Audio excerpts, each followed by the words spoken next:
Aita, drama, secrets, confessions. Welcome to Tale Trove Reddit. I never thought I would be humiliated like that. Right in the middle of a lavish party, she stood up, raised her glass, and sneered. "This is my maid." The whole room erupted in laughter. I stood there, nothing more than a clown in their eyes. But just a few hours later, I turned that party into the worst nightmare of her life. And believe me, no one in that room could have imagined what was about to happen next.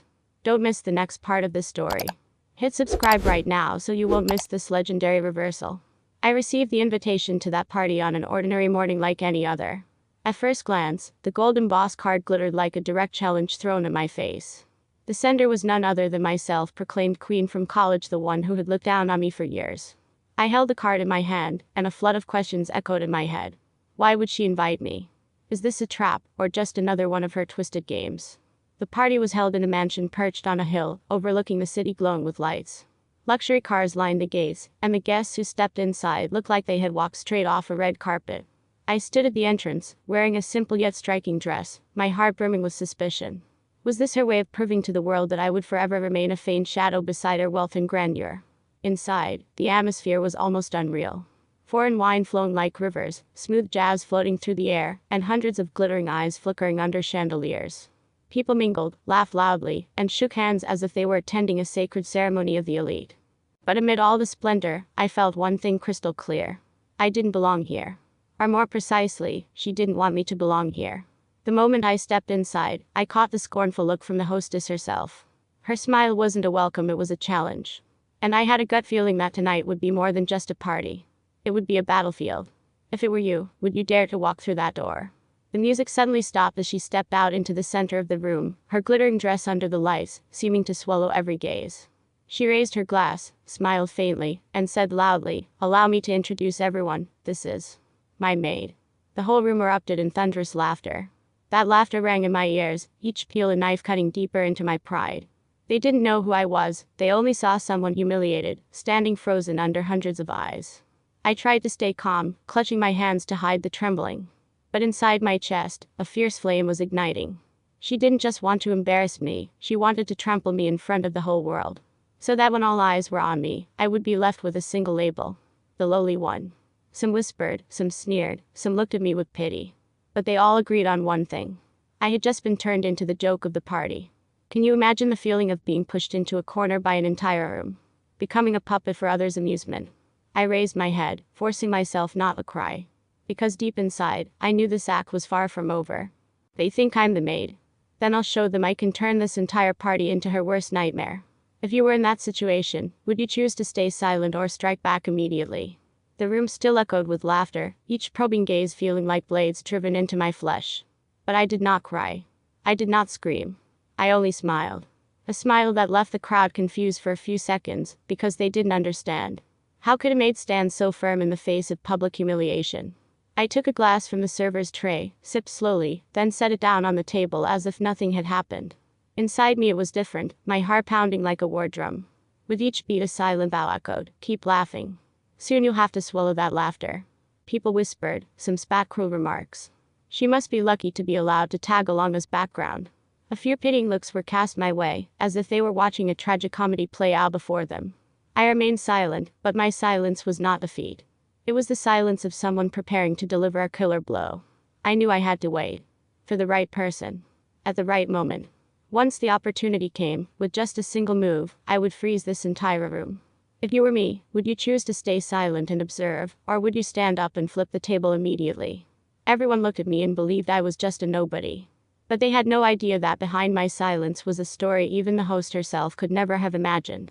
I remembered not long ago, when I walked into a deal that seemed impossible.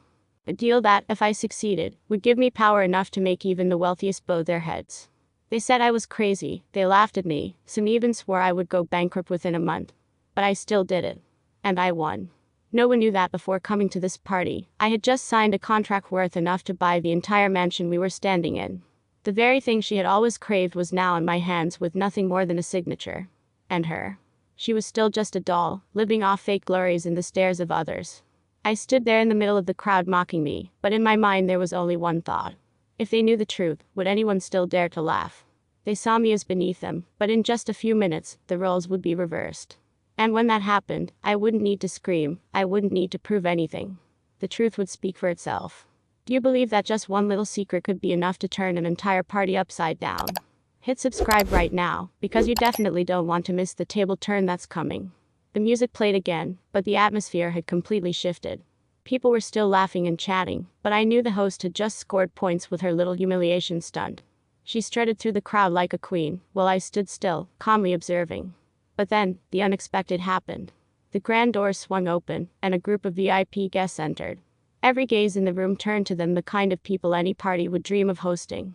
In that instant, I saw the host's triumphant smile, as if certain this would be the final blow against me. She rushed over to greet them, shaking hands, desperate to prove she was the center of attention. But I was different. I stood quietly, waiting. Then one of the guests' eyes suddenly landed on me.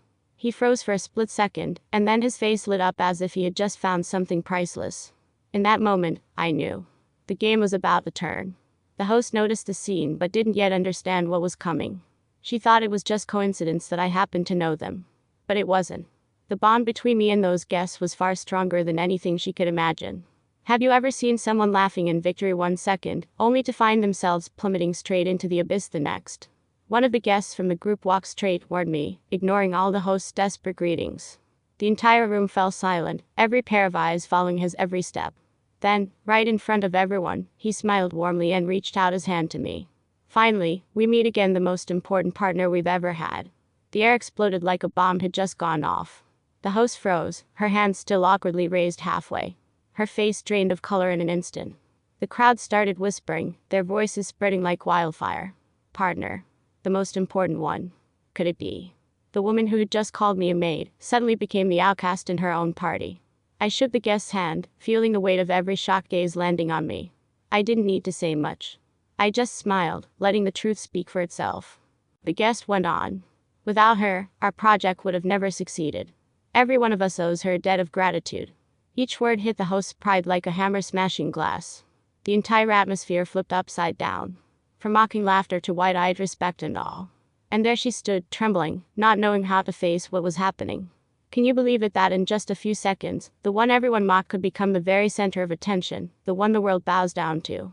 The host forced a smile, but it was so twisted that the entire room felt embarrassed for her.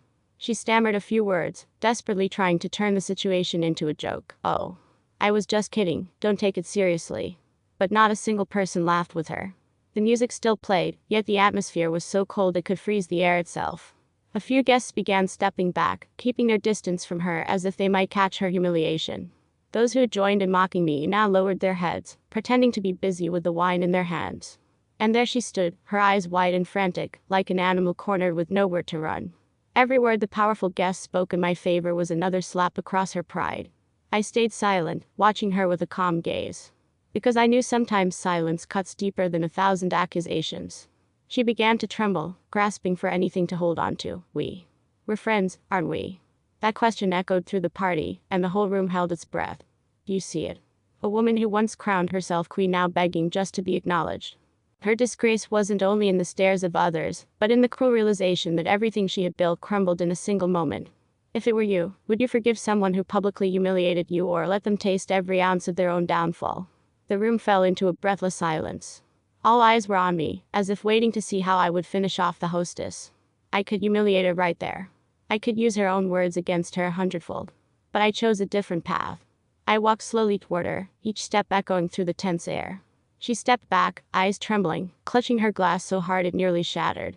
I looked her straight in the eye and said, "People can wear dazzling dresses and flash diamonds, but the truth can never be hidden. And the truth is, you will never stand on the same level as me." The whole room froze.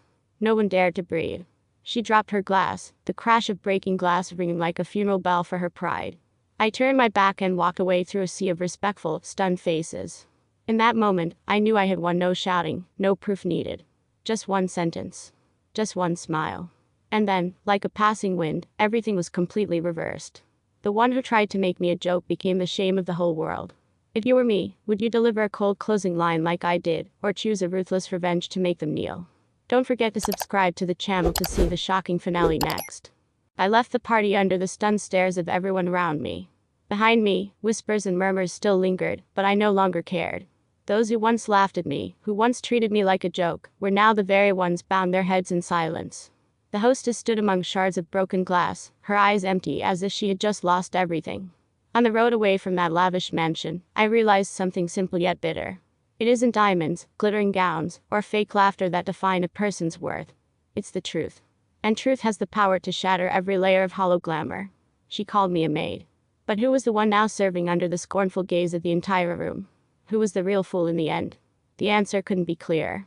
I didn't need knives, cruel words, or vicious revenge.